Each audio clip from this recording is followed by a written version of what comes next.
Assalamualaikum warahmatullahi wabarakatuh. Apa kabar pemirsa setia TVRI Sumatera Selatan dimanapun Anda berada.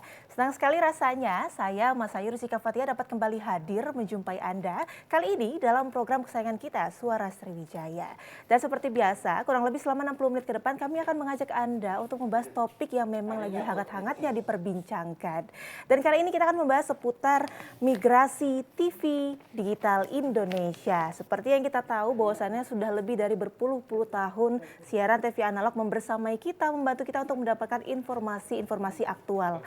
Dan sekaranglah saatnya kita harus bermigrasi ke siaran TV digital. Sebenarnya apa itu siaran TV digital dan kapankah totalitas migrasi TV digital di Indonesia ini akan diberlakukan? Untuk membahas hal tersebut kami sudah bersama dengan dua orang narasumber yang pakar di bidangnya. Dan langsung saja saya akan mengajak Anda untuk berkenalan secara langsung dengan narasumber kita yang pertama. Ada Bapak Hefriyadi Esos MA, Wakil Ketua KPID Sumatera Selatan. Selamat siang Bapak. Selamat siang Mbak, saya izin buka masker. Boleh Pak. Sehat Pak? Alhamdulillah. Alhamdulillah sehat. Dan narasumber kita yang kedua ada Bapak Husin, selaku Subkoordinator Teknik Transmisi dan Multiplexing TVRI Sumatera Selatan. Selamat siang Pak. Selamat siang. Baik, tentunya kita akan membahas lebih jauh mengenai migrasi TV digital Indonesia.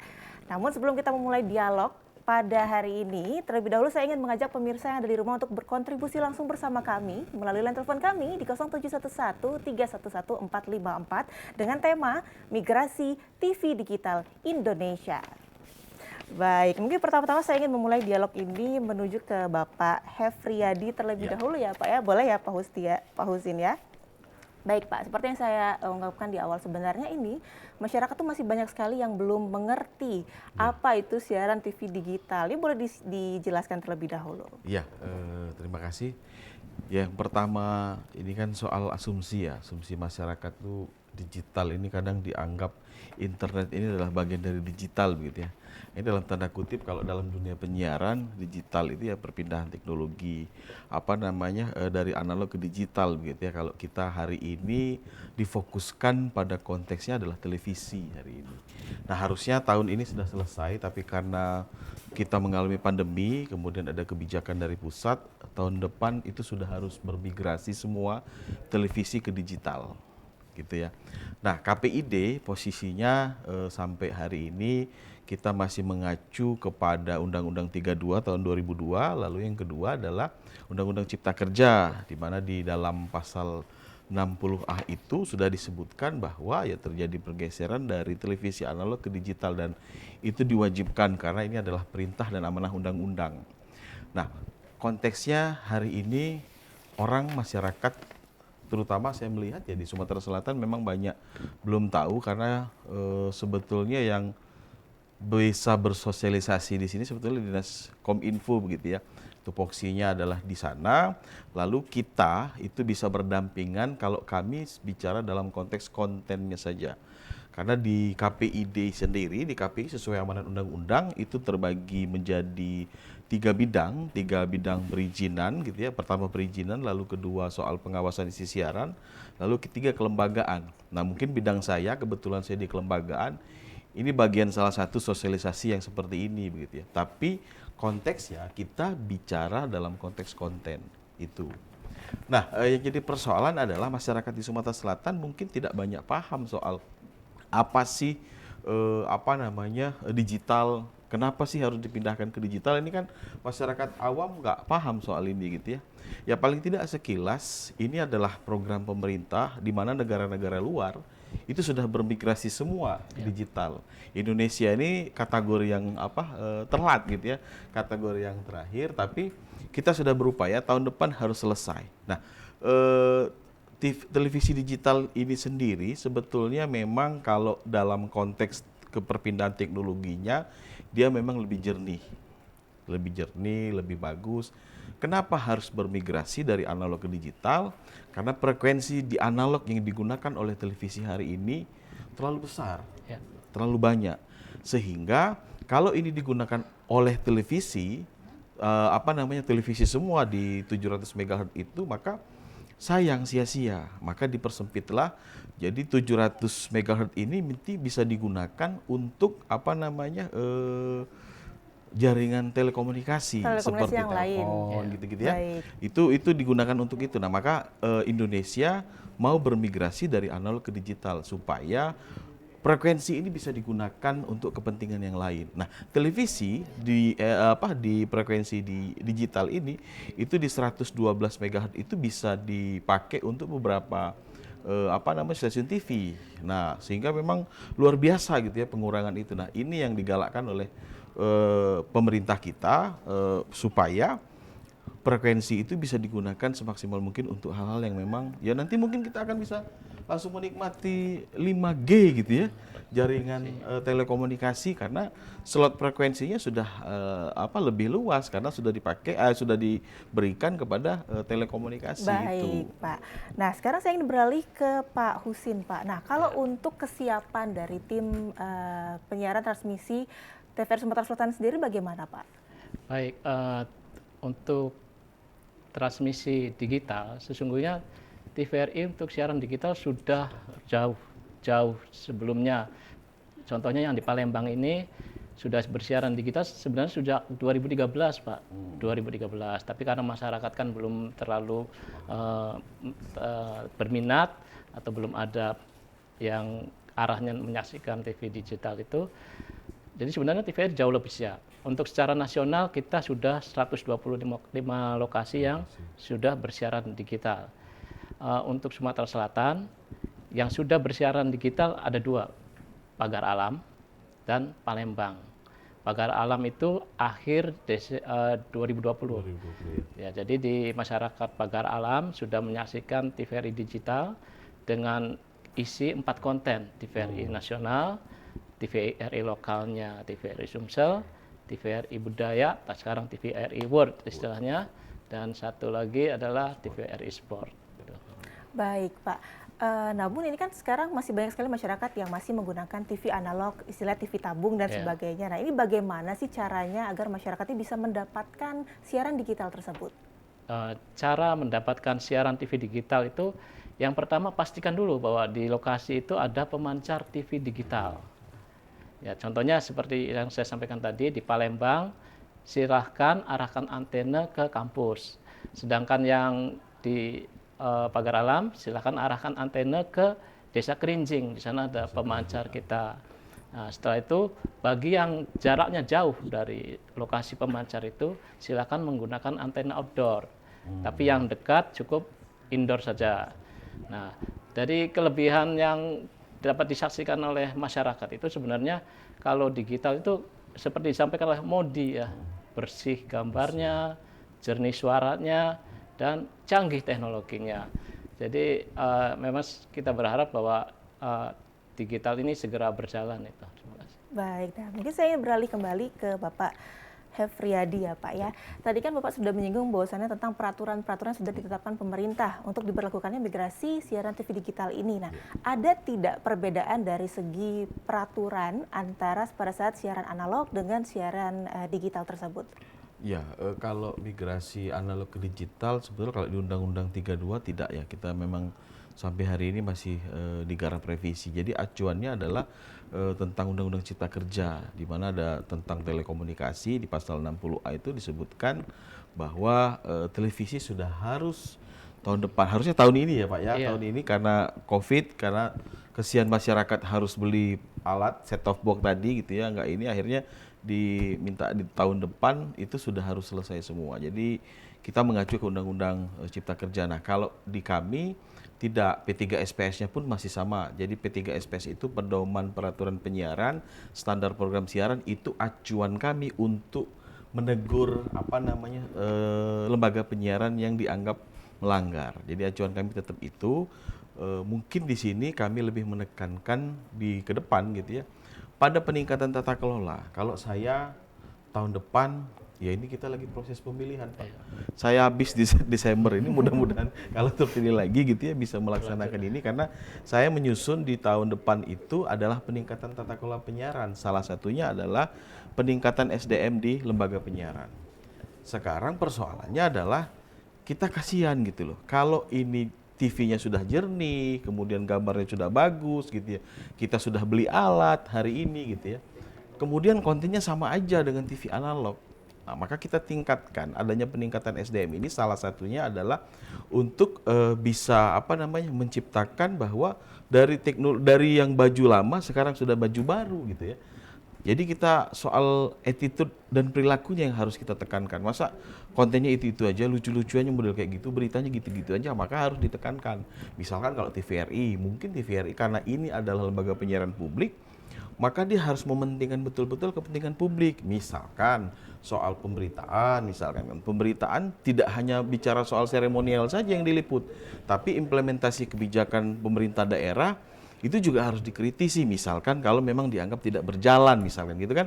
Lalu kemudian apalagi soal harga sawit, misalnya harga perkebunan dan macam-macam, itu bisa kita angkat. Soal kerusakan jalan, infrastruktur. Nah, itu mungkin lebih ditingkatkan karena memang lembaga penyiaran publik seperti TVRI ini betul-betul menjadi acuan masyarakat karena dia tidak swasta, karena ini milik publik gitu ya, milik masyarakat. Jadi memang harus betul-betul itu. Nah, itu yang saya tekankan. Tadi sudah disebutkan soal ada budaya, kemudian kita yang lokal, kemudian ada internasional, kemudian ada olahraga. Ini kalau kontennya sama dengan yang kemarin kan sayang, Pak. Sayang teknologinya.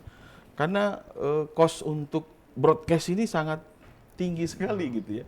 Mungkin TV-TV lokal makanya belum sanggup untuk bermigrasi karena mungkin sedang mengestimasi gitu ya, mengkalkulasi untuk perpindahan teknologinya ini. Nah, itu yang kalau saya menekankan pada konteks itu. Lalu yang kedua, penguatan di masyarakat untuk kritis terhadap lembaga penyiaran. Jadi kami ada program yang namanya literasi media kalau di bidang saya. Itu mengedukasi masyarakat salah satunya supaya bisa kritis melihat bagaimana kemudian kita sudah berteknologi tinggi ini kontennya seperti apa, itu yang kita kritisi.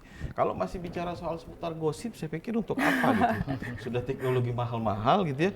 Kemudian soal program-program gosipnya ditingkatkan begitu ya. Saya pikir ini harus kita kritisi sama-sama gitu ya untuk melihat seberapa besar sebetulnya konten-konten yang seperti itu untuk kepentingan masyarakat. Itu yang harus kita lihat. Nah, memang kabarnya kemarin akan ada pembagian set-top box. Jadi kalau TV yang lama itu dia bisa pakai, tapi pakai alat lagi. Set-top box itu katanya kemarin akan diberikan gratis kepada masyarakat miskin, tapi datanya melalui Kementerian Sosial. Nah, saya nggak tahu detail jumlah berapa di Sumatera Selatan karena ini adalah sudah kewenangan mungkin Kemensos melalui Dinsos, kemudian Kementerian Kominfo melalui Dinas Kominfo di provinsi untuk membagikan set-top box yang gratis. Itu bukan mungkin saya tidak paham secara detail jumlahnya gitu. Baik, kira-kira. Pak. Mungkin saya ingin bertanya kembali ke Bapak Husin ini terkait tentang set-top box tadi dan juga tentang kapan sebenarnya akan diberlakukan di Sumatera Selatan. Tapi jangan dijawab terlebih dahulu karena ada pesan-pesan berikut ini yang mau lewat. Tetaplah bersama kami di Suara Sriwijaya.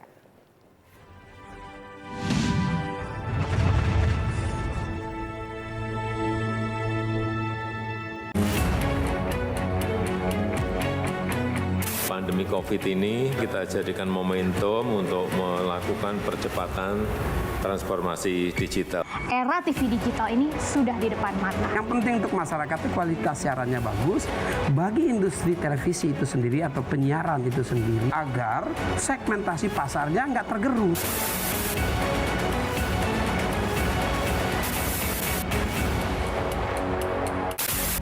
Sejarah panjang dunia penyiaran diawali dengan hal yang sederhana, yaitu informasi. Semula informasi tersampaikan hanya didengar.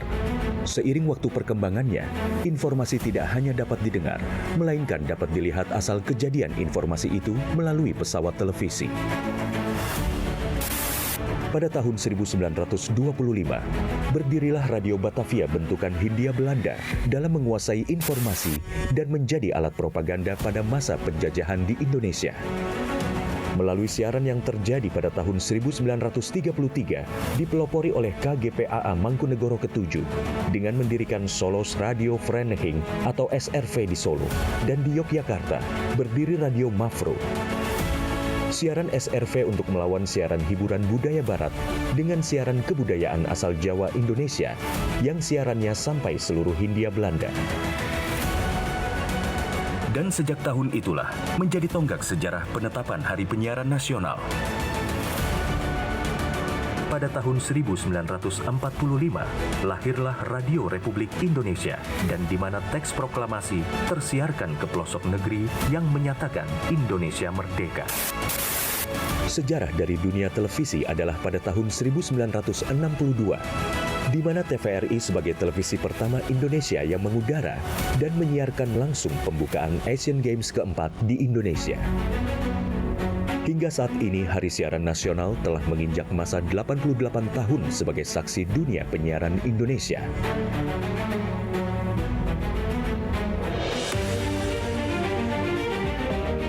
Sehingga perkembangan teknologi penyiaran menjadi faktor utama dalam menentukan kualitas penyiaran demi Indonesia maju. Namun masih banyak daerah yang tidak dapat ikut andil dalam pemerataan ekosistem dunia penyiarannya. Solusinya adalah analog switch off atau ASO. Penyiaran secara analog akan segera berakhir menuju era digital yang menyeluruh. Kementerian Kominfo adalah rumah TV digital. Bersama pihak terkait mewujudkan kesuksesan peralihan ESO menuju penyiaran digital. 2 November 2022 menjadi penting dan sejarah bersama era siaran nasional, yaitu berakhirnya masa siaran analog menuju era TV digital. Digitalisasi televisi menjadi kepentingan bersama. Meratanya siaran hingga ke pelosok negeri. Bersih gambarnya, jernih suaranya, dan canggih teknologinya. Menciptakan masa depan bangsa Indonesia yang lebih maju.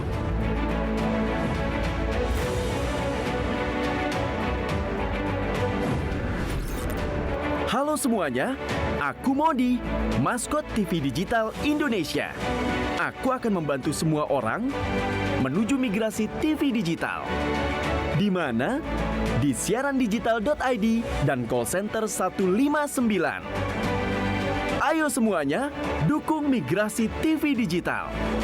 Bersih gambarnya, jernih suaranya, dan canggih teknologinya.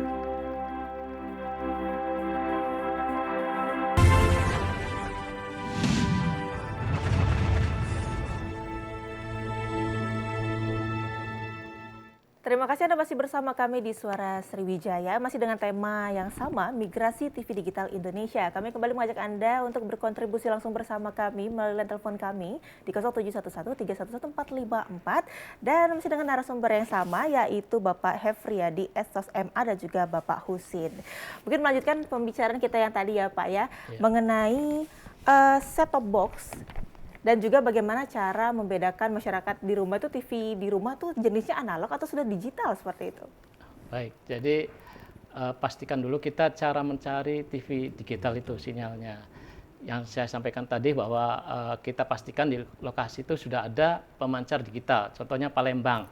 Arahkan antena kita ke kampus. Setelah itu yang jauh tadi saya sampaikan pakai outdoor, yang dekat cukup pakai indoor. Kemudian pesawat TV kita itu jenisnya sudah DVB-T2 enggak. Ini kan digital terestrial. Yang dianut oleh Indonesia adalah digital DVB-T2. Ya. Ketika TV kita sudah DVB-T2, udah langsung antena masuk, searching secara otomatis, nanti kita dapatkan beberapa siaran TV digital. Tapi ketika TV itu analog, TV tabung, tapi ada juga LED yang belum digital. Nah, kita perlukan adalah set-top box.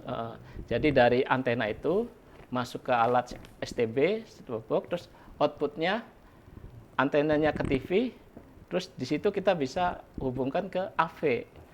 Jadi kita lihatnya nggak di channel yang kita biasa channel 1, 2, kita masuknya jalur AV atau yang TV-nya support HDMI, kita masuknya lewat port HDMI itu. Ya. Mungkin boleh ditunjukkan ini Pak, jenis set-top box-nya. Ya, saya bawa contoh ini ada STB ya. mungkin jenisnya sama semua. Pada prinsipnya STB itu adalah merubah sinyal dari analog ke TV analog, berubah ke digital.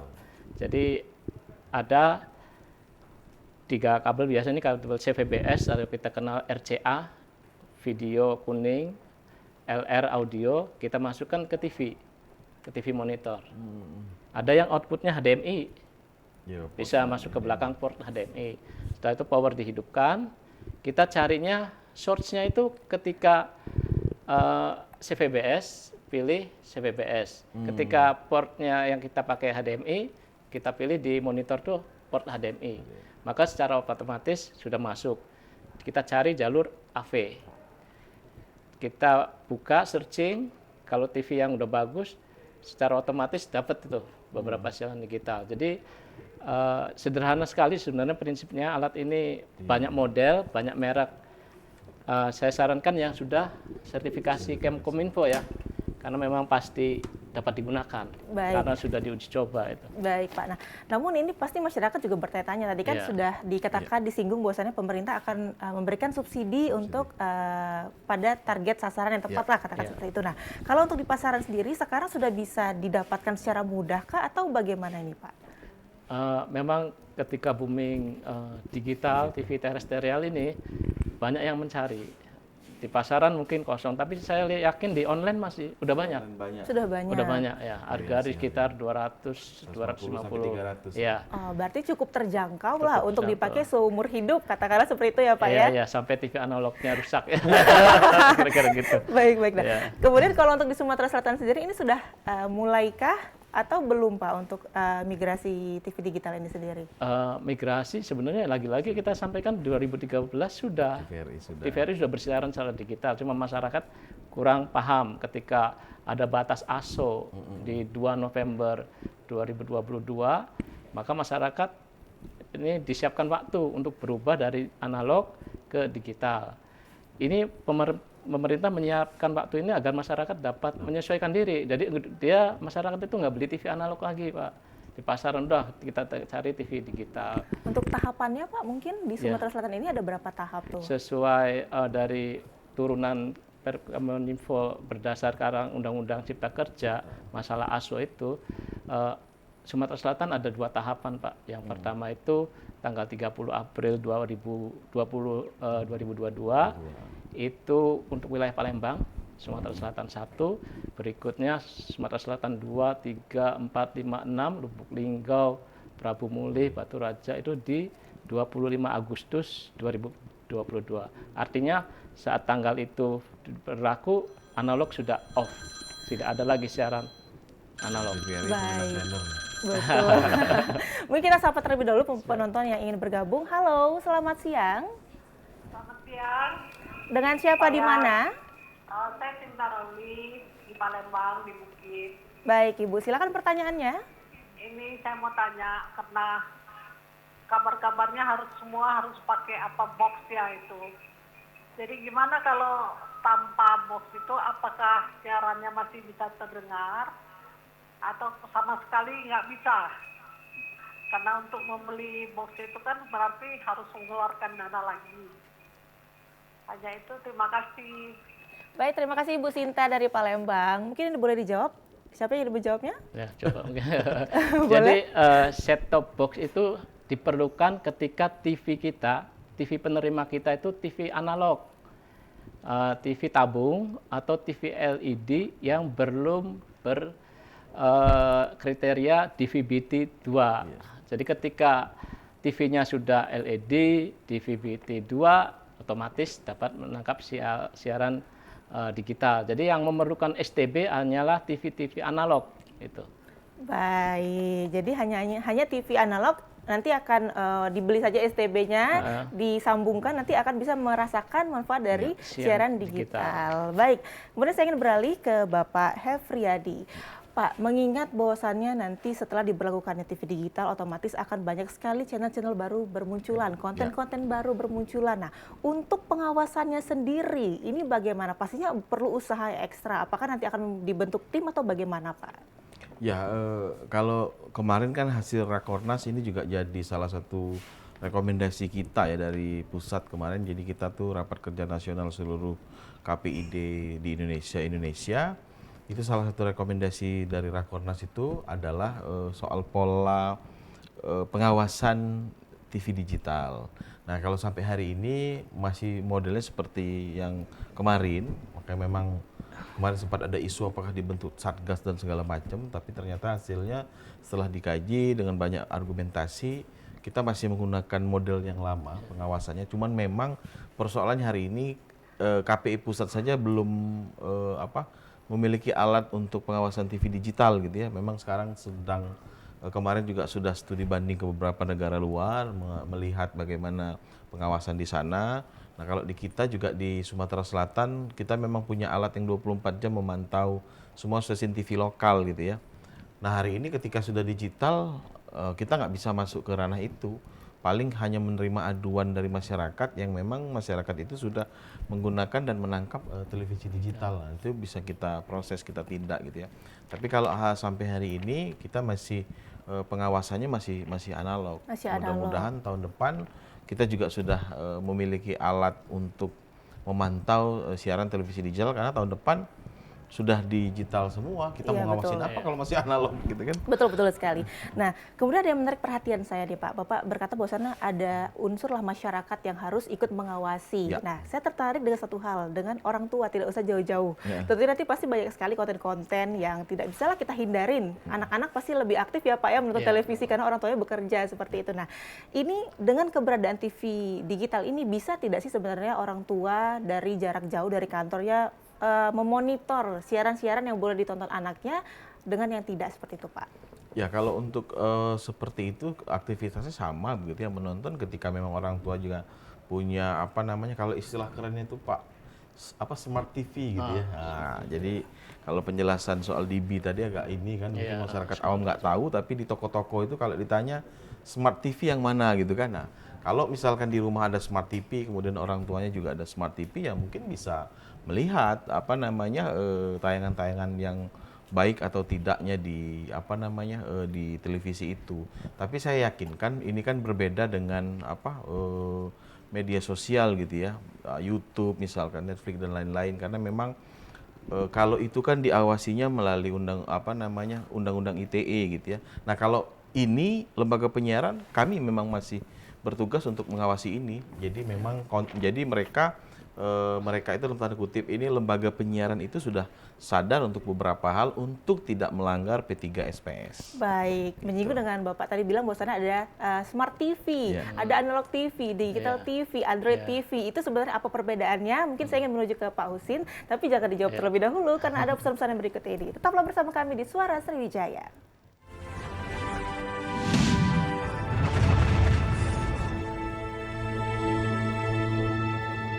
Semua kita bangun, semua kita sentuh secara proporsional. Kita puas pasti melihat ini. Tapi kita tentu akan lebih puas kalau ini terpelihara.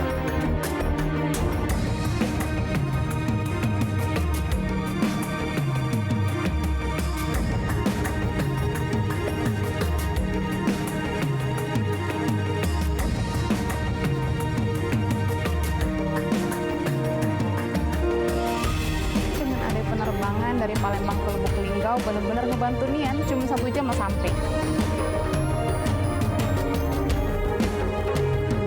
Sumatera Selatan adalah mozaik dari ornamen kabupaten kota yang ada. Maka tidak satu pun di antara ornamen ini yang kita terbengkalaikan. Semua kita upayakan dengan moto Sumsel Maju untuk semua.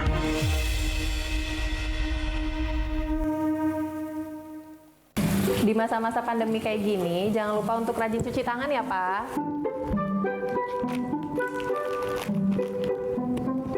Pak, hand sanitizer kita habis loh. Nanti jangan lupa beli ya. Tenang, Ma. Papa masih punya 1 lagi kok. Aman.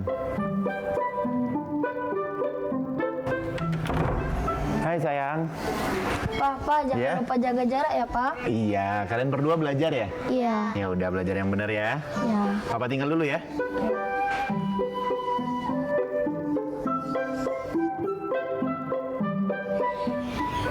kan Pak, anaknya udah ingetin jaga jarak, maskernya juga jangan lupa dipakai dong. Makasih ya, Ma. Maskerku, maskermu melindungi kita. Ma, Pak, dengan menjaga jarak kita tetap bersatu. Sekarang siapa yang mau pakai hand sanitizer? COVID-19 dapat dicegah dengan 3M, memakai masker, mencuci tangan, dan menjaga jarak. Halo semuanya, aku Modi, maskot TV Digital Indonesia. Aku akan membantu semua orang menuju migrasi TV digital. Di mana? Di siarandigital.id dan call center 159. Ayo semuanya, dukung migrasi TV digital. Bersih gambarnya, jernih suaranya, dan canggih teknologinya.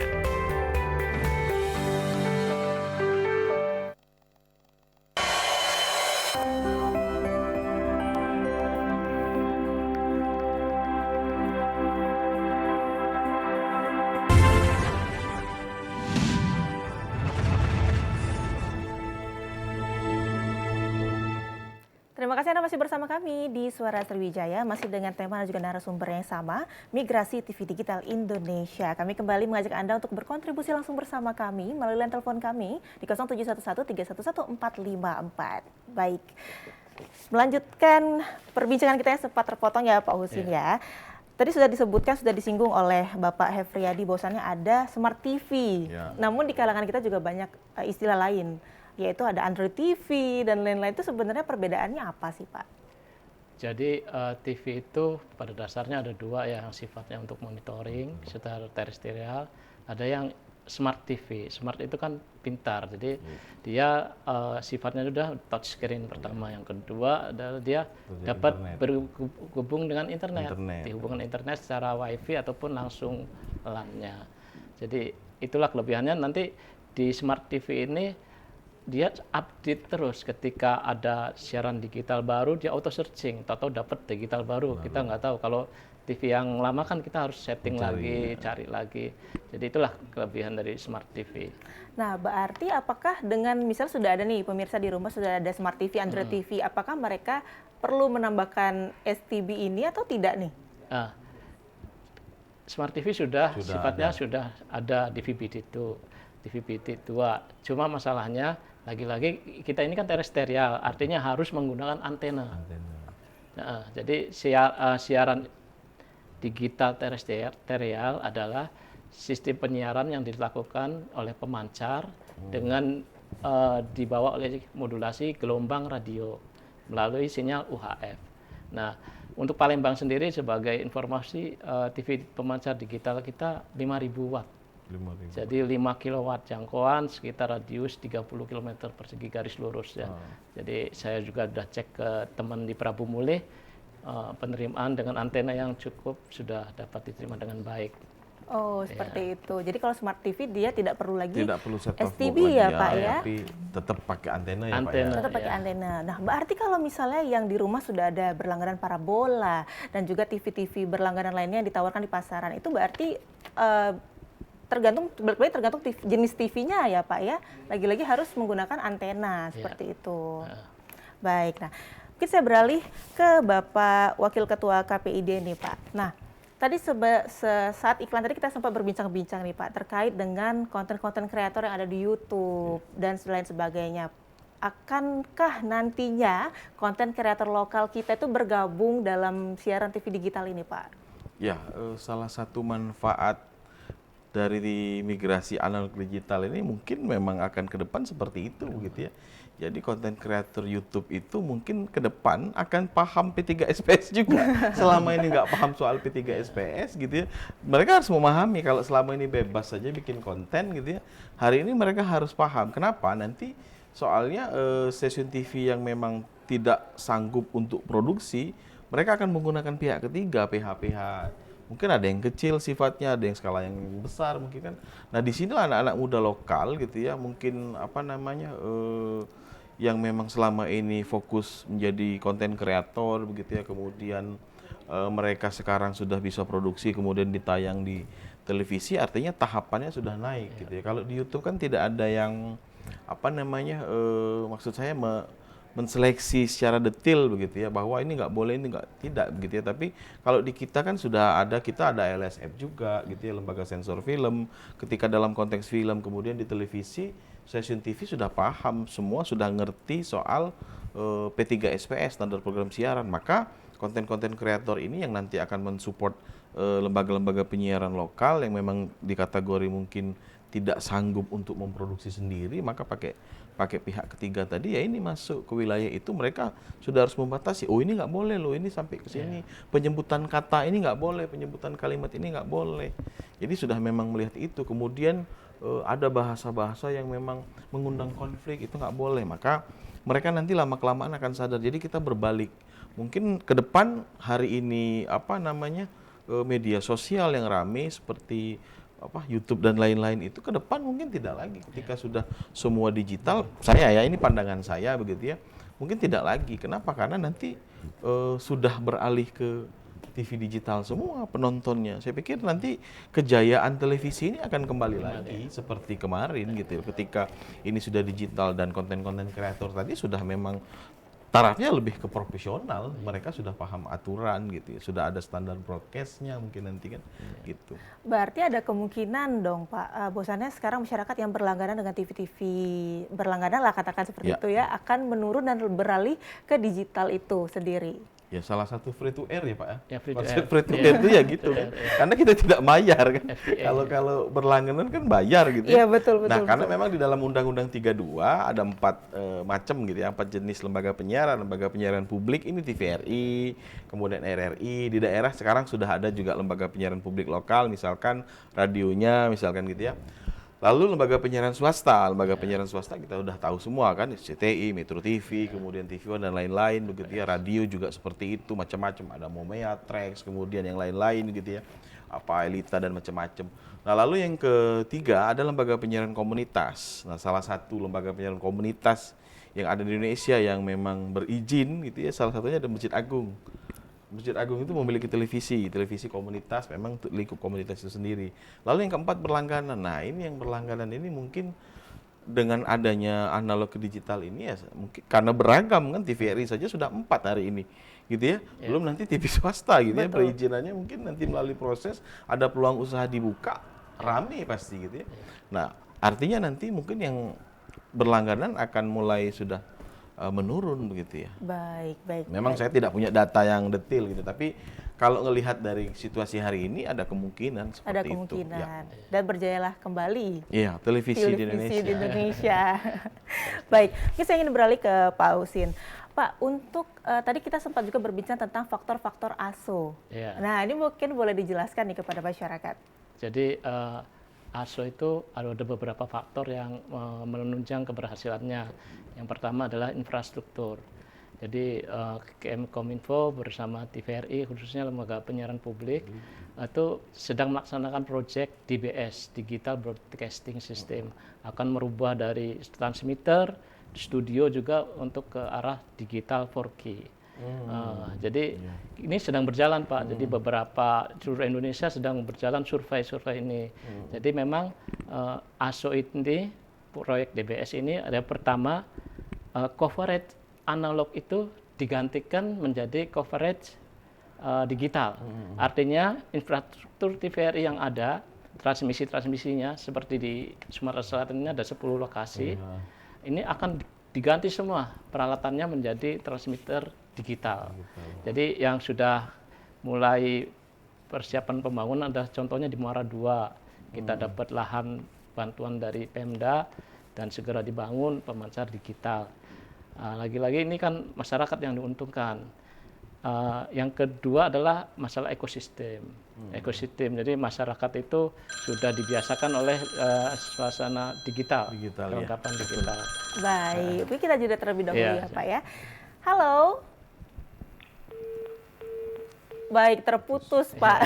Kita nantikan kembali para pemirsa yang ingin bergabung melalui line telepon kami di 0711-311-454. Baik, tadi berbicara tentang faktor ASO ya Pak. Ya, nah, kalau melihat lagi bahwasannya di Sumatera Selatan ini masih banyak sekali daerah-daerah terpencil, Pak. Nah, contohnya saja internet saja yang tadinya WFH, belajar dari rumah, katakan seperti itu, internet saja itu sulit seperti itu. Nah, ini bagaimana Pak sebenarnya? Apakah butuh pemancar baru kah atau bagaimana sih sebaiknya?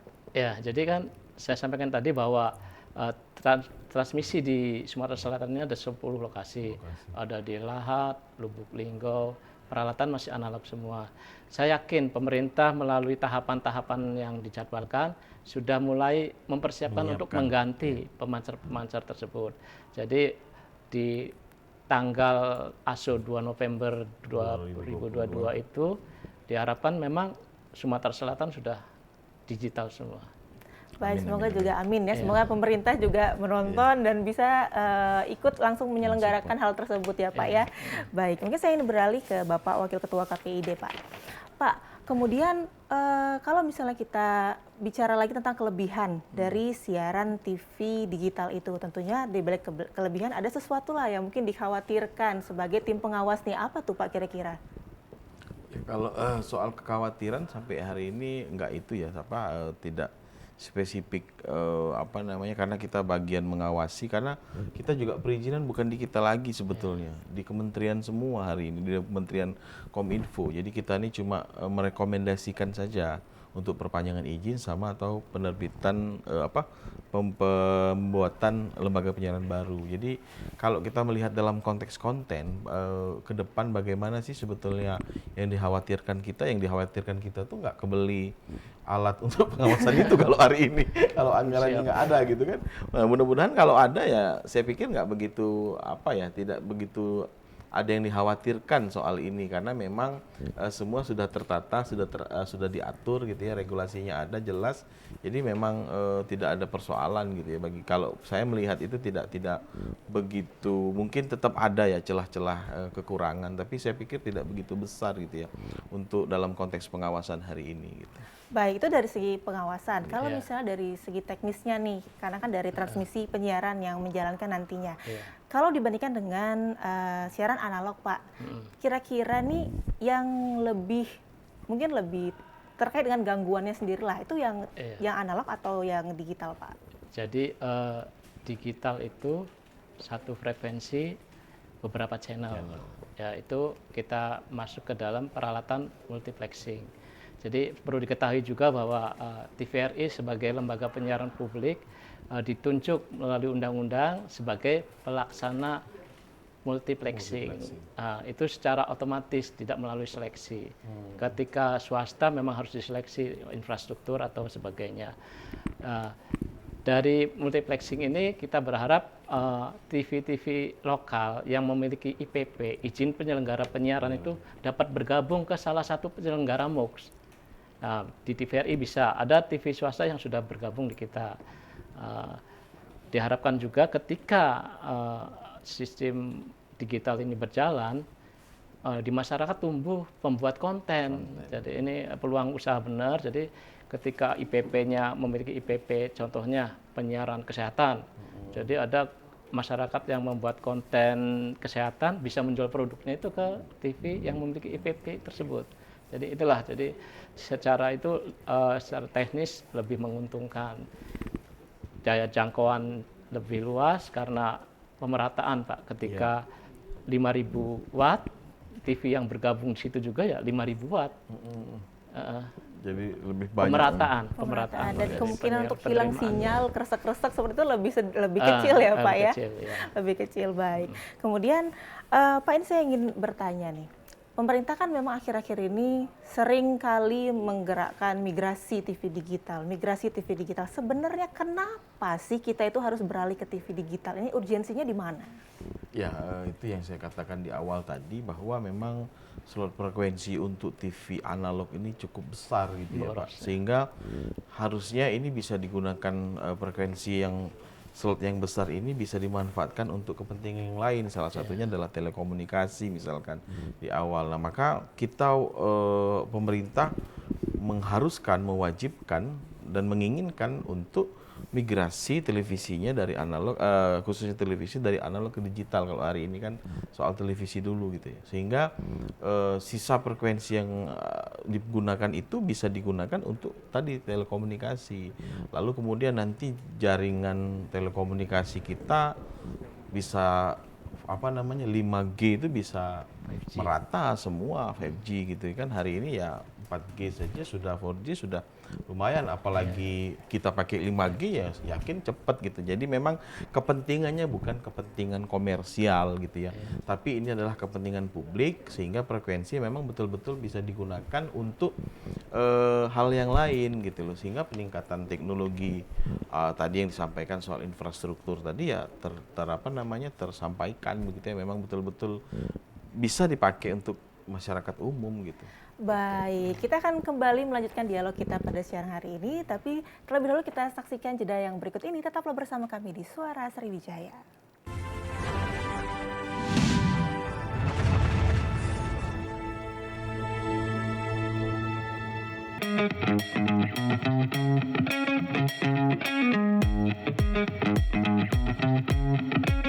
Saat beraktivitas, jangan lupa untuk memakai double masker. Pusat Pengendalian dan Pencegahan Penyakit Amerika Serikat (CDC) mengatakan, masker double bisa efektif dalam mencegah penularan COVID-19. Masuknya berbagai varian baru menuntut kita untuk lebih ketat memproteksi diri. Tapi, memakai masker double, penggunaannya juga harus tepat. Ini dia panduannya.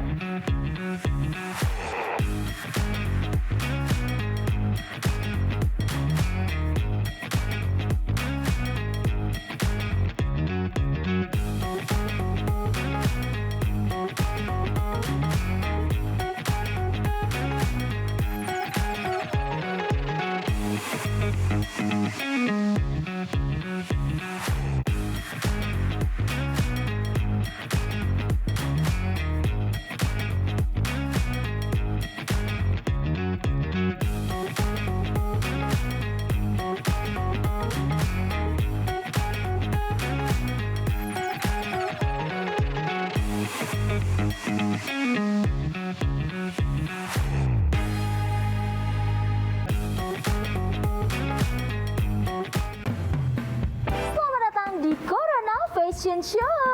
Fashion Show menarik, gaya nyentrik namun menggelitik. Kita sambut peserta pertama kita dengan tema anti kuman, antibakteri, dan antivirus. Selalu mencuci tangan dengan air yang mengalir sebelum dan sesudah melakukan aktivitas atau menggunakan hand sanitizer. Peserta selanjutnya dengan tema jaga jarak aman. Jaga jarak minimal 1 meter saat berbicara dan beraktivitas. Jarak boleh jauh, tapi hati kita tetap bersatu. Peserta yang terakhir dengan tema anti percikan air dan debu. Masker dan face shield dapat melindungimu. Terima kasih telah membantu mencegah penularan COVID-19 menuju Indonesia sehat.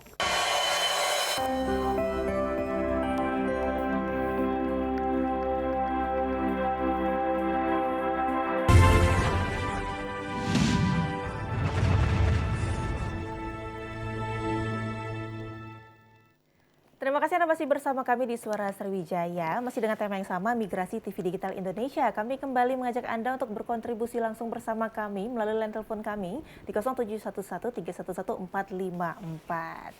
Baik, Pak Hefriadi. Seperti yang kita komunikasikan tadi saat jeda iklan seperti itu.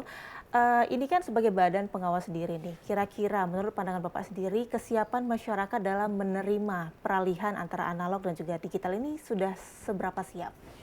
Ya, karena kami ada kegiatan literasi media gitu ya, mengunjungi 17 kabupaten kota di Sumatera Selatan.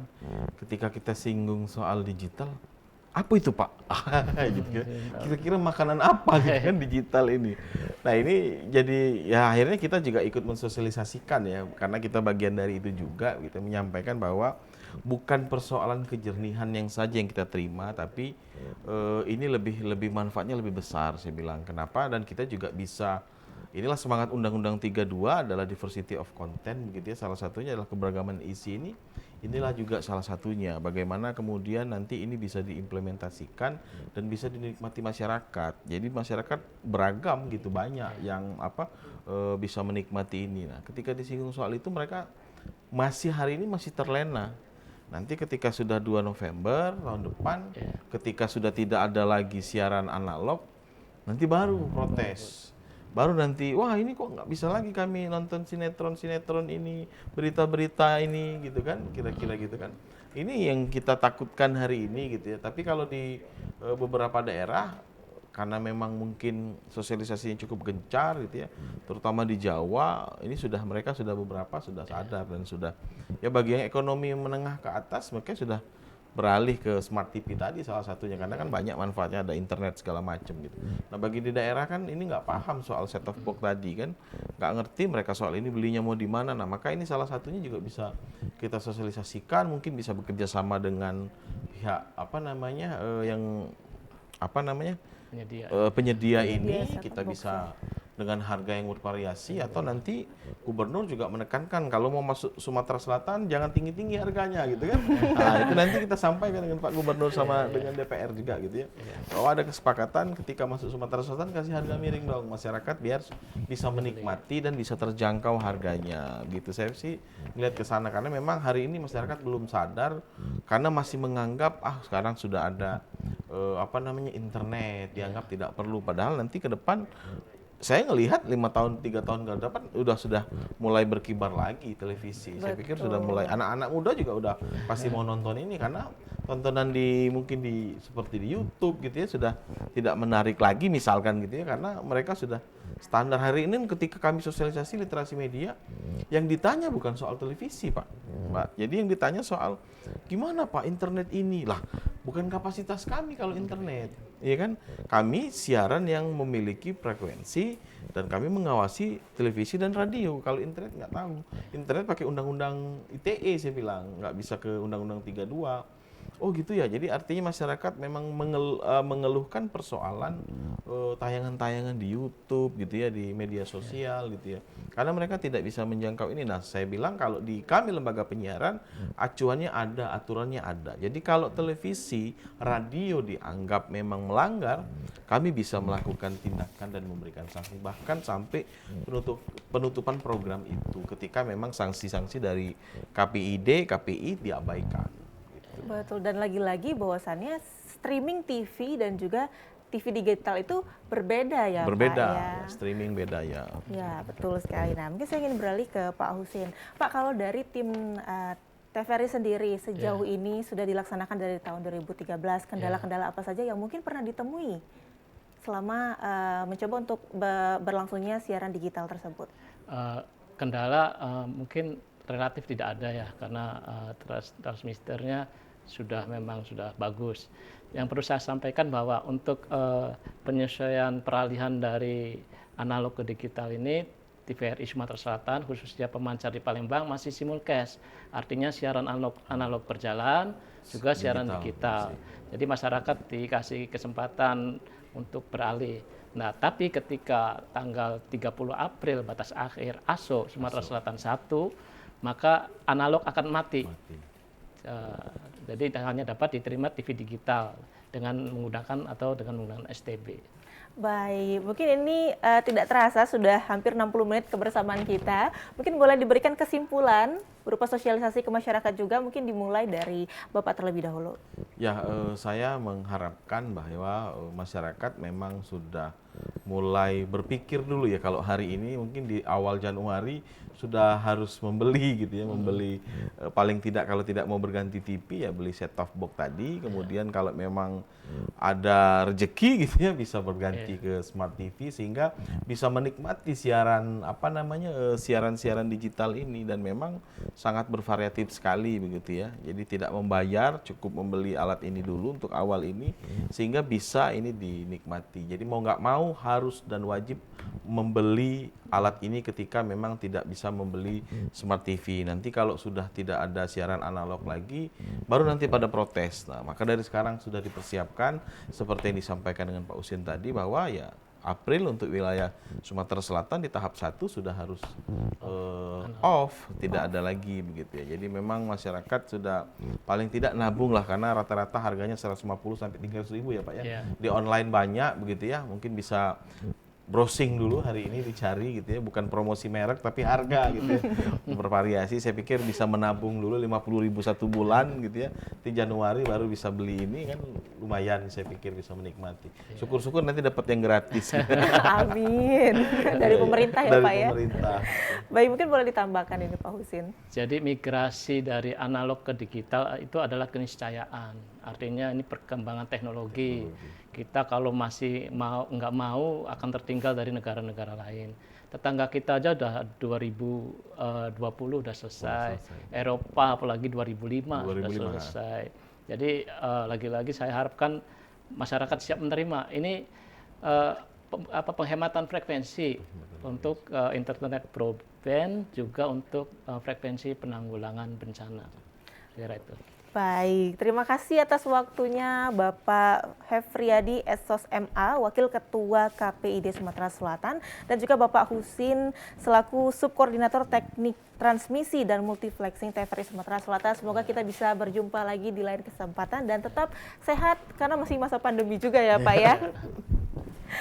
Baik, terima kasih kepada pemirsa setia TVRI Sumatera Selatan yang telah menyaksikan Suara Sriwijaya kali ini dengan tema migrasi TV digital Indonesia. Semoga kita semua sebagai masyarakat dapat ikut membantu menyelesaikan program pemerintah dengan berganti ke siaran digital. Akhir kata, saya Mas Haruska Fathia mewakili seluruh kerabat kerja yang bertugas harus undur diri dari harapan Anda. Wassalamualaikum warahmatullahi wabarakatuh. TVRI Media Pemersatu Bangsa. Sampai jumpa.